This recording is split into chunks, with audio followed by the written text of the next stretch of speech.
Good morning everyone and welcome to the class. We are doing the revision of the last chapter of second book. The chapter is Indian politics, trends and development, and under this chapter we are doing the topic communalism, secularism and democracy. In the previous class we have seen how the developments were taking place in Indian politics, especially after 1986. The two major incidents of that period was important. The first was Sahabano case, the judgment of the Supreme Court in the Sahabano case, and then we have seen that how the Congress government nullified the judgment of the Supreme Court uh, by making a law that was for the Muslim Women Protection Act, and in this we have seen that the maintenance जो देने की बात की गई थी कि divorcee चाहे वो मुस्लिम हो या कुछ हो, उसमें पर्सनल लॉ में इंटरफेयर करते हुए सुप्रीम कोर्ट ने जजमेंट दिया था कि मेंटेनेंस उन्हें मिलना चाहिए, जिसको कि नलिफाई कर दिया गया इस एक्ट से बाय द कांग्रेस गवर्नमेंट. ये एक बीजेपी के लिए बहुत बड़ा इशू था because the BJP got the opportunity to make people aware of the policies adopted by Congress, the policy of appeasement to the Muslim community. तो ये चीज़ें हुई. देन हम वी हैव आल्सो डिस्कस्ड कि how the Ayodhya the Faizabad district court in the year 1986 it ordered to open the Babri Masjid premise so that Hindus could offer prayer there. So this judgment was became one of the most important reason for the incidents which happened later, जिसको हम कह रहे हैं कि अयोध्या में जो बाबरी मस्जिद का डिमोलिशन हुआ, उसके लिए ये एक बहुत बड़ा कॉज बनता है. Because after this judgment of Faizabad district court what happened that people started to the political parties, especially the political parties and other organizations, they started to mobilize people people of both the communities, Hindus, Muslims, both were getting mobilized by their respective organizations. जो भी उनके community के organisation थे वो उनको mobilise करने लगे. और पॉलिटिकल पार्टीज़ हम कहेंगे कि स्पेशली बीजेपी जो थी, as it has changed its ideology now, it was based on the ideology of Hindutva. तो अब ये इस मौके का पूरा इसने अपने आप को डिवोट कर दिया. और हम ये देखते हैं कि 6 दिसंबर 1992 को क्या हुआ कि उसके पहले ही जो कार सेवक थे वो काफ़ी यहाँ पर जमा होना स्टार्ट हो गए थे. और इसी समय कल्याण सिंह की जो गवर्नमेंट यूपी में बीजेपी की गवर्नमेंट थी और चीफ मिनिस्टर कल्याण सिंह थे. सेंटर में पीवी नरसिम्हा राव जो थे वो प्राइम मिनिस्टर थे और बीजेपी की स्टेट गवर्नमेंट थी. तो इसी समय सुप्रीम कोर्ट ने ये ऑर्डर दिया था. जिस तरह का सिचुएशन हो रहा था उसके कारण इस बात की एप्रीहेंशन थी कि बाबरी मस्जिद के को डिमोलिशन किया जा सकता है. तो सुप्रीम कोर्ट ने ये ऑर्डर दे चुका था कल्याण सिंह गवर्नमेंट को कि उनको उसको प्रोटेक्ट करना है. और कल्याण सिंह गवर्नमेंट ने ये अंडरटेकिंग दिया था सुप्रीम कोर्ट में कि वो उस स्ट्रक्चर की प्रोटेक्शन वो करेंगे. ठीक है. और जब कार सेवक वहाँ पे आ गए, बहुत सारे नंबर में, हज़ारों के नंबर में वहाँ पे वो पहुँच जाते हैं और उसके बाद वो डिमोलिश हो जाता है स्ट्रक्चर. ये जो डिमोलिशन होता है इसके जो कंसिक्वेंसेस होते हैं वो बहुत काफ़ी फार रीचिंग कंसिक्वेंसेस हैं. एक तो सबसे पहले जो हमने देखा कि वो कम्युनल वायलेंस एरप्ट हो जाती है कंट्री के डिफरेंट पार्ट्स में. पूरी कंट्री इससे अफेक्टेड होती है. वायलेंस होता है, कम्युनल वायलेंस होता है. मुंबई में 1993 में जनवरी 1993 में बहुत हाई लेवल का ये कम्युनल राइट्स होते हैं, देन बॉम्ब ब्लास्ट होता है. Everything is the consequence of this incident only.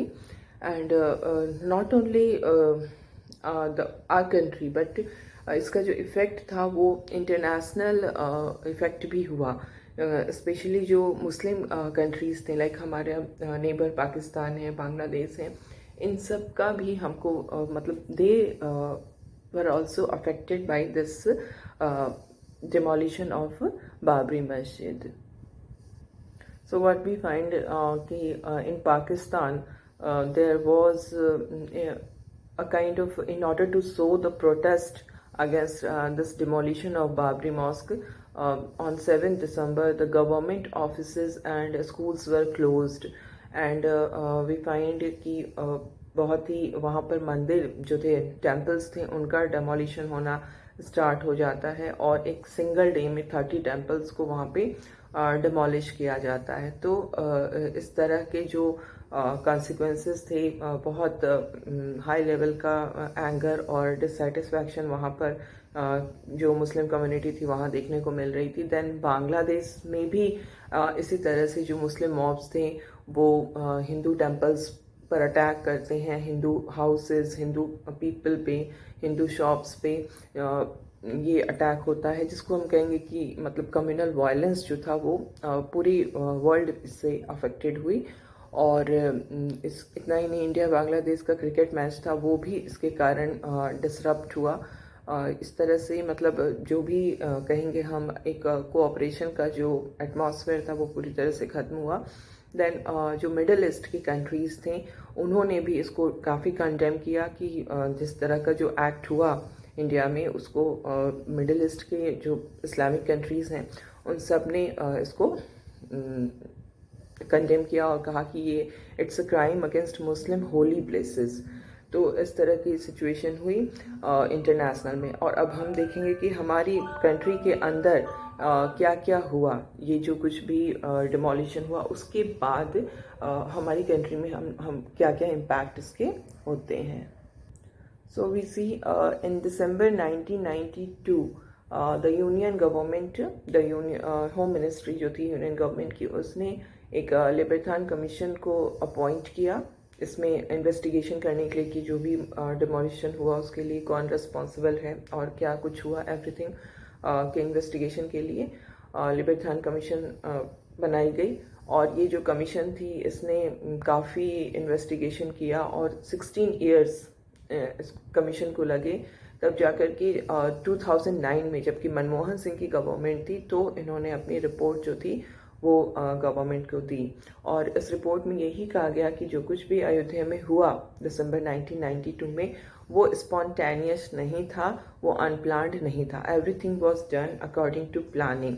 और ये नहीं कि जब हम वेन एवर वी सी कि कहीं पर राइट्स होते हैं, दंगे होते हैं, दंगे भड़कते हैं, हम कहते हैं भड़कना, दैट इज़ स्पॉन्टेनियस. अचानक से कुछ बहुत छोटे से इंसिडेंट हो जाती है और दैट लीड टू राइट, जो कि बहुत हाई ज़्यादा स्केल हो जाता है, लार्ज स्केल पे हो जाता है. बट यहाँ पर जो कमीशन की रिपोर्ट आई वो यही आई कि ये अनप्लान्ड नहीं था, ये स्पॉन्टेनियस नहीं था. और इसके बाद ज़्यादा कुछ भी हो नहीं सका. चार्जशीट वगैरह फाइल हुई थी 2015 में. सुप्रीम कोर्ट ऑफ इंडिया जो थी उसने एक पिटीशन एडमिट किया जिसमें ये कहा गया, चूँकि 2014 में बीजेपी की गवर्नमेंट आ चुकी थी, NDA 3 आ चुकी थी, तो एक ये माहौल बनने लगा कि CBI will not be able to do the investigation against the senior BJP leaders, जिसमें कि LK अडवाणी, राजनाथ सिंह, ये सभी इन्वॉल्व थे, क्योंकि सेंटर में बीजेपी का रूल आ जाता है. देन कोर्ट ने CBI से एक्सप्लेनेशन मांगा. ये सब कुछ होते हुए आज के डेट में जो हम फाइनल इसमें देखते हैं कोर्ट के मैटर में क्या हुआ, वो यही हुआ कि 30 सितंबर 2020 को कोर्ट ने जितने भी अक्यूज्ड थे उन सबको छोड़ दिया, वो सब एक्विटेड हो गए. और इन अक्यूज्ड में अडवाणी थे, Uma Bharti, Murli Manohar Joshi, everyone was acquitted by the supreme court. और आज के डेट में हम यही कहेंगे कि कोर्ट में, सुप्रीम कोर्ट के जज ने यही कहा कि जो डिमोलिशन था that was not pre planned. ये ऐसा नहीं कि इस डिमोलिशन को प्लान किया गया था। On that basis only these political leaders were acquitted. अगर एक्विट कर रहे हैं तो किसी बेसिस पे करेंगे, और यही बेसिस था कि ये जो कुछ भी हुआ 6 दिसंबर 1992 को वो प्लान्ड नहीं था, और इस कारण से जो भी उन पे चार्जेस लगे थे उसको हटाते हुए उनको एक्विट कर दिया गया। तो कोर्ट केस अब हम नहीं हैं इस मामले में। And now we will see कि हमारी पॉलिटिक्स पे क्या असर हुआ, नेशनल पॉलिटिक्स पे इसका क्या इम्पैक्ट होता है। So first of all, what we find कि Kalyan Singh was the chief minister in Uttar Pradesh at that time, and after this demolition, on the same day he resigned from the office, taking the moral responsibility. Moreover, he has given the undertaking in the Supreme Court that he will protect the Babri Mosque. But he was not able to protect the mosque. तो उनके against जो case थी वो register हो जाती है supreme court में, contempt of court का केस, क्योंकि उन्होंने कोर्ट के ऑर्डर को कंटेम्प्ट किया था। उन्होंने जो अंडरटेकिंग दिया था उस अंडरटेकिंग को उन्होंने पूरा नहीं किया। तो पहला डेवलपमेंट तो यही होता है कि कल्याण सिंह की गवर्नमेंट जो थी वो ख़त्म हो जाती है, वहाँ पर वो रिज़ाइन कर देते हैं। दूसरी चीज़ जो हम देखते हैं वो ये होता है कि बीजेपी, जिसको कहा जाएगा कि बीजेपी के ही लीडरशिप में एवरीथिंग वाज हैपेंड, बट यहाँ पर हम क्या देखते हैं कि बीजेपी जो थी उसने ऑफिशियली रिग्रेट दिखाया। जो कुछ भी हुआ अयोध्या में उसको उसने वो नहीं किया, सपोर्ट नहीं किया, उसने उसके लिए रिग्रेट किया what ever happened in Ayodhya. इसमें हम ये भी देखेंगे कि पार्टी के अंदर भी कुछ डिफरेंट व्यूज़ हो रहे थे। लाइक आडवाणी जो थी he was he led the Rath Yatra, जैसा कि आई टोल्ड यू कि उन्होंने सोमनाथ से स्टार्ट करके रथ यात्रा अयोध्या तक उनका जाने का था, और वहाँ बिहार में उनको अरेस्ट कर लिया गया था।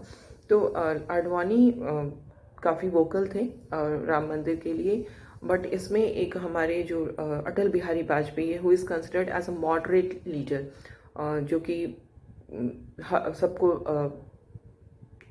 उनका जो फेस है, he is a very liberal and moderate leader. तो उन्होंने इसको काफ़ी कंडेम किया। इस तरह से डिफरेंट व्यूज़ मिल रहे थे पार्टी के अंदर भी। और इसके अलावा जो अदर डेवलपमेंट्स होते हैं वो हम ये देखते हैं कि जो स्टेट गवर्नमेंट थी उसको डिसमिस कर दिया गया सेंटर ने। सेंटर में कांग्रेस का रूल था, उन्होंने आर्टिकल 356 लगाते हुए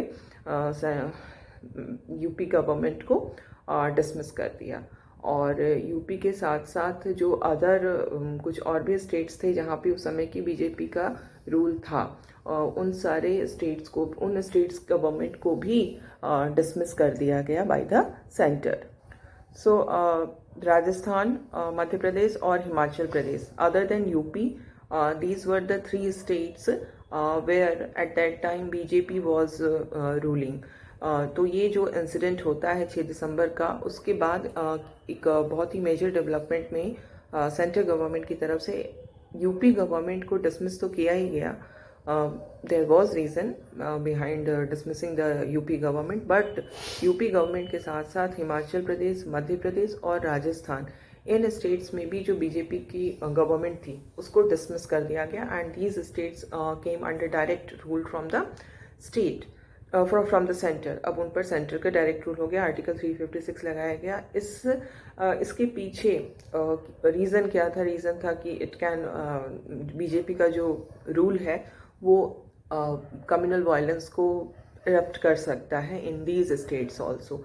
बट इसको कंट्रोवर्शियल, ये काफ़ी कंट्रोवर्शियल डिसीजन था सेंट्रल गवर्नमेंट का, क्योंकि जो कुछ भी हुआ that happened in a particular state और वहाँ की आपने गवर्नमेंट को डिसमिस कर दिया, तो there was no justification in dismissing the government of other states also, only because that party, the BJP, is ruling in these states. On that basis, this was done, but इसकी काफ़ी criticism हुआ, इसको democracy के against move माना गया, क्योंकि ये justified नहीं किया जा सकता है कि एक जगह पे कुछ हो रहा है तो वहाँ की जो गवर्नमेंट है, जिस पार्टी की गवर्नमेंट है, उस पार्टी का जहाँ भी रूल है वहाँ पर आपने उनको डिसमिस कर दिया। तो ये this was misuse of power, we can say कि इस तरह से जो चीज़ें हुई वो सही नहीं थी।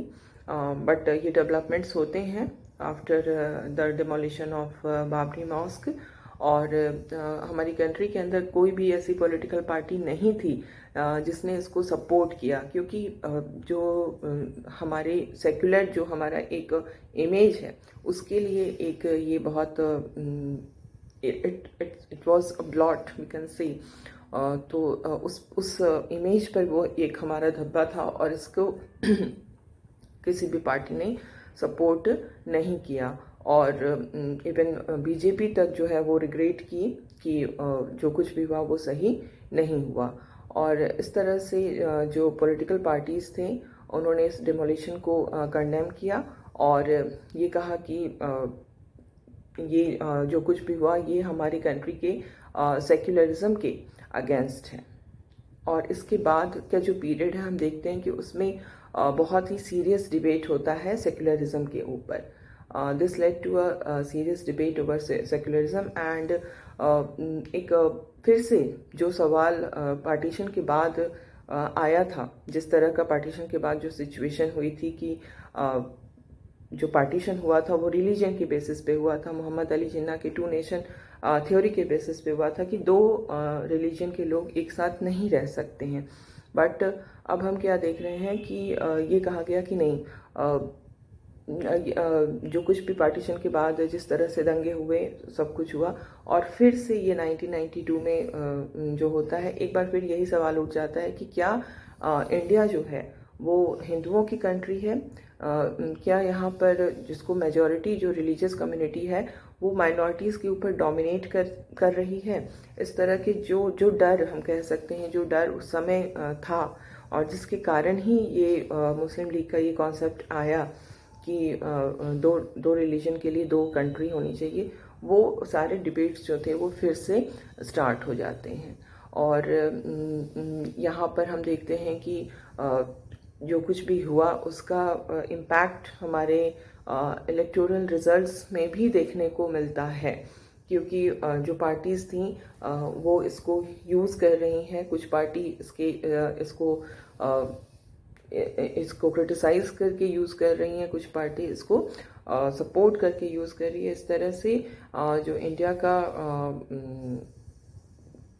नेशनल पॉलिटिक्स था उस पर इसके इफ़ेक्ट हमें दिखने शुरू हो जाते हैं जब इलेक्शंस होते हैं और इलेक्शंस के रिजल्ट्स आते हैं। और हम देखेंगे कि हमारी जो डेमोक्रेटिक पॉलिटिक्स है वो सेक्युलरिज्म पे बेस्ड है, जिसमें ये कहा जाता है कि जो भी रिलीजियस कम्युनिटी है उन सबको फ्रीडम होगी, they can join any party, और किसी भी तरह का कोई भी कम्युनिटी बेस्ड पॉलिटिकल पार्टीज नहीं होनी चाहिए। तो ये जो डेमोक्रेटिक एटमॉस्फेयर हमारी कंट्री में था, उसमें काफ़ी उसको चैलेंज फेस करना पड़ा 1984 के बाद के पीरियड में। और इसी समय में 1984 में एंटी सिख राइट्स भी हुए थे, खालिस्तान की जो डिमांड हो रही थी, और उन सब को लेकर ऑपरेशन ब्लू स्टार होता है, और ऑपरेशन ब्लू स्टार के बाद असैसिनेशन होता है इंदिरा गांधी का। उसके बाद हिंदू सिख राइट्स भी होते हैं। तो ये एक तरह का जो एटमॉस्फेयर हम कह सकते हैं कि काफ़ी कॉम्प्लेक्स होता जा रहा था, काफ़ी डेवलपमेंट्स हो रहे थे। और इसके बाद this is the completion of our this topic. इसमें हमने यही देखा कि किस तरह से कम्युनल पॉलिटिक्स जो है वो हमारे यहाँ अपना स्टार्टिंग होती है उसकी, जिसमें 2 मैटर्स इंपॉर्टेंट थे, साहबानो और judgment of Faizabad district court. और ये सारे कुछ कैसे लीड करते हैं अयोध्या में बाबरी मस्जिद के डिमोलिशन को, और उसके बाद किस तरह का डेवलपमेंट होता है। तो we have completed this topic, and now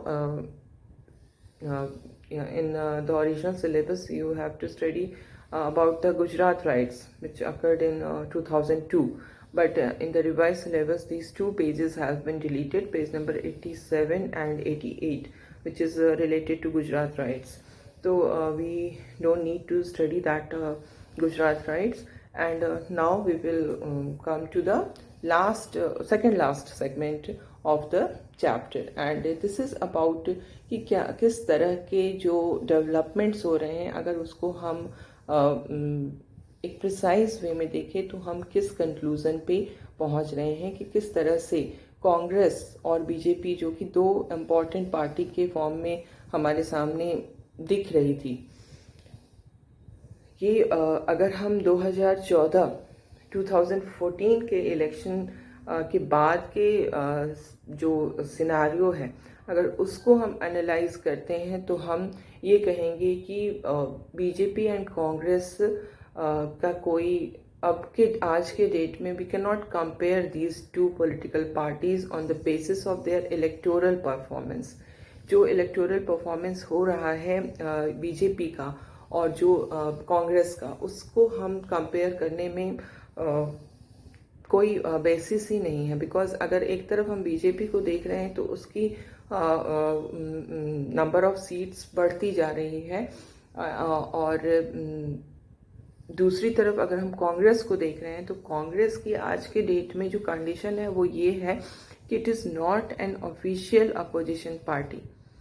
In order to become the official opposition party, there is need of 10% of the seats in the Lok Sabha, और 10% ऑफ द सीट्स जो है वो भी कांग्रेस को नहीं मिल पाई है। तो हम कहेंगे कि अगर 2014 के बाद के डेवलपमेंट्स को देखते हुए there is no point of comparing the electoral performance of Congress and BJP, क्योंकि जो गैप है वो बहुत ज़्यादा हो चुका है। तो अभी फ़िलहाल we will do the comparison from the year 1984 से हम लोग स्टार्ट करेंगे, and it will go up to 2004। ये 20 ईयर्स में किस तरह से हमारे यहाँ जिस तरह का जो इलेक्टोरल रिजल्ट्स होते हैं उसको एनालाइज करेंगे। Okay, so we will start from 1984 till 2004. So if we analyze the result of 1984 election,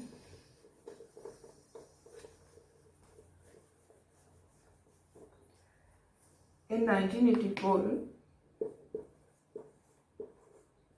Congress got 415 seats,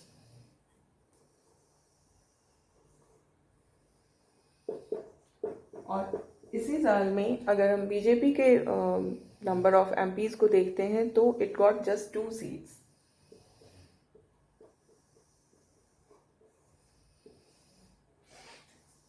ये है हमारा कंडीशन।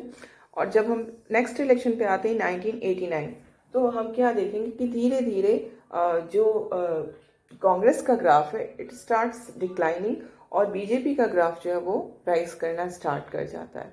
तो ये 415 से घट करके ये आ जाते हैं 197 पे इन द ईयर 1989। ये 415 से कम होकर के इनका जो टैली होता है वो 197 पे आता है, और बीजेपी जो कि सिर्फ 2 एमपीज थे अब वो बढ़ करके 85 पे जाती है। और इसी तरह से हर इलेक्शन में ये जो इनका डिक्लाइन और इनका राइज बढ़ता जा रहा है। It's not it should be shown like this, BJP is going up from 2 to 85। और इसके बाद फिर नेक्स्ट इलेक्शन हमारा 1991 में होता है, और 1991 में हम क्या देखते हैं, जो कांग्रेस है उसकी फिर से इलेक्शन में बढ़ती है। There was reason behind it. ये बढ़ता है, बढ़कर के कहाँ जाता है 221 पे पहुँच जाते हैं।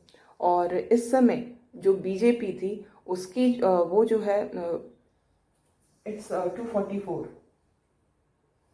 कांग्रेस की जो टैली है वो 244 पे जाती है, और इस समय बीजेपी जो है अब करीब करीब ये बराबरी में पहुंच रही है कांग्रेस के क्योंकि ये अब 221 पे आ गई है।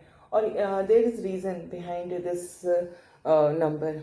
ये जो 1991 का इलेक्शन था, इस समय राजीव गांधी का असैसिनेशन कैंपेनिंग के टाइम में हुआ था, and that was the reason for sympathy vote मिले थे कांग्रेस को, और इसलिए ये जो 415 से घटकर 197 पे आई थी, 197 से अगर ये असैसिनेशन नहीं होता तो वो और नीचे जाती, but that became one of the major factor for this victory. It was victory because Congress emerged as a single largest party, and Congress formed the government also in the year 1991. तो ये जो 244 के tally को ये पहुंच पाते हैं इन the year 1991, और यहाँ पर इनका भी टैली जो है वो काफ़ी आगे बढ़ रहा है। बीजेपी 221 पे आ चुकी है। और जब हम 1996 के इलेक्शन को देखते हैं तो पूरी तरह से जो हमारा सीन है वो बदल गया होता है। फॉर द फर्स्ट टाइम 1996 में बीजेपी जो है वो कैसे इमर्ज करती है। बीजेपी, हालांकि इसके नंबर ऑफ एमपीज कम हुए, 221 से ये 160 पे आ गई, but emerged as single largest party in the Lok Sabha. तो ये जो टैली है इसको हम लोग ग्राफ से बार ग्राफ बना करके इसको हम लोग एनालाइज कर सकते हैं कि किस तरह से चेंजेस आ रहे हैं। 1996 में क्या हो रहा है कि जो बीजेपी है वो सिंगल लार्जेस्ट पार्टी बन रही है, और बीजेपी के पास कितने सीट्स हैं, 160। और आज ये पहली बार हुआ कि बीजेपी से कम सीट्स मिले कांग्रेस को सीट्स मिले 140 और बीजेपी को मिला 160। तो ये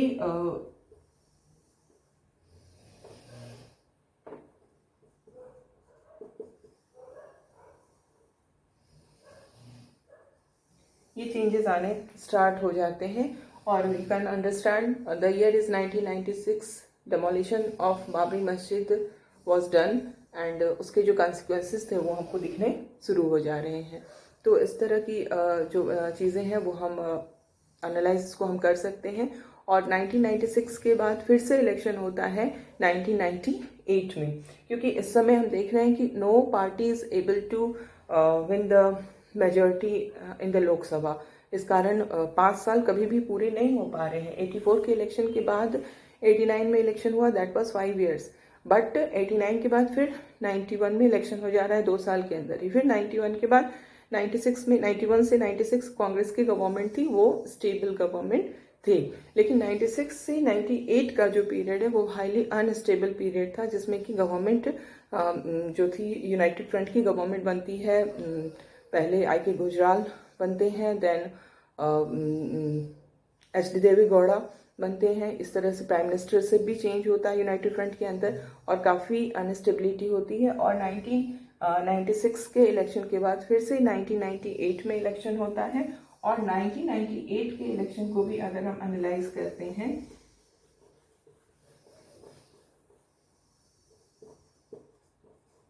तो 1998 में अगर हम देख रहे हैं तो इस समय फिर से अब बीजेपी जो है वो लीड ही कर रहा है। बीजेपी ऊपर है कांग्रेस से। बीजेपी को 182 सीट्स मिल रहे हैं, जबकि कांग्रेस को बीजेपी से कम सीट्स मिल रहे हैं, और वो है 141। तो जो कांग्रेस थी वो 140 से 141 पे पहुंच पाती है, और बीजेपी का जो नंबर ऑफ सीट्स हैं वो इंक्रीजिंग हो रहा है। ग्राफ इसका ऊपर जा रहा है, 160 से 182 पे पहुंच रहे हैं। और फिर again there was election in the year 1999। एक ही साल के अंदर फिर से इलेक्शन फेस करना पड़ता है 1999 में। और 1999 के इलेक्शन में बहुत कुछ चेंज नहीं आता है, क्योंकि बीजेपी का नंबर ऑफ सीट्स उतनी ही रहती है जितनी की बीजेपी की थी, यानी कि 182। लेकिन यहाँ पर कांग्रेस को झटका लगता है और कांग्रेस जो है वो नीचे आ जाती है 114 की टैली पर। 114 सीट्स मिलते हैं कांग्रेस को। और ये 1999 में जो गवर्नमेंट का फॉर्मेशन होता है वो बीजेपी एनडीए जिसको हम कहते हैं, एनडीए ने गवर्नमेंट फॉर्म किया था under the prime ministership of Atal Bihari Vajpayee. और ये 99 का जो इलेक्शन है, इसके बाद जो गवर्नमेंट फॉर्म होती है वो 5 साल अपनी कंप्लीट करती है अटल बिहारी वाजपेयी के प्राइम मिनिस्टरशिप में। तो ये 1999 के बाद जो इलेक्शन होता है वो कब होता है, वो होता है 2004 में। और जब 2004 आता है तो इस समय तक हमारी कंट्री में अभी तो एनडीए तो पहले ही बन चुकी थी, अब एक और एनडीए, नेशनल डेमोक्रेटिक अलायंस, जिसमें कि BJP was the main party. अब एनडीए के अलावे एक और नई पार्टी, एक और नया अलायंस आ जाता है और उसको हम कह रहे हैं यूपीए, यूनाइटेड प्रोग्रेसिव अलायंस, जो कि कांग्रेस बनाती है, जिसमें मेन पार्टी कांग्रेस होती है। और अब 2004 ऑनवर्ड्स हम देखेंगे कि यही दो मेन अलायंसेस हैं, एक तरफ यूपीए और एक तरफ एनडीए। यूपीए में कांग्रेस और एनडीए में बीजेपी। और 2004 में जो इलेक्शन होता है, अगर हम सिर्फ बीजेपी और we are not considering the seats gained by NDA and UPA, अगर हम सिर्फ बीजेपी और कांग्रेस को देखते हैं तो यहाँ पर 2004 में बीजेपी के नंबर कम होती है। बीजेपी जो होता है वो घट करके आ जाता है 182 से नीचे आती है ये 138, और कांग्रेस जो है वो उसका बढ़ता है 114 से फिर से वो 145 पे पहुंच जाती है। और इस समय जो गवर्नमेंट फॉर्म होती है वो यूपीए की ही गवर्नमेंट फॉर्म होती है मनमोहन सिंह की प्राइम मिनिस्टरशिप में। सो इसमें you don't need to remember all these numbers because it is not possible कि ये सबको मेमोराइज करनी जरूरी नहीं है। यू मस्ट एनालाइज कि किस तरह से घट रहा है, बढ़ रहा है, क्यों घट रहा है, कि कभी पर्टिकुलर ईयर में बहुत ज़्यादा डिक्लाइन आ रहा है तो क्यों आ रहा है, बहुत ज़्यादा राइज हो रहा है तो क्यों हो रहा है, और किस तरह से कांग्रेस नीचे जा रही है, बीजेपी ऊपर आ रही है। तो नंबर्स को मेमोराइज करने की जरूरत नहीं है, but it should be analyzed. Okay, so we will discuss continue this discussion in the next class.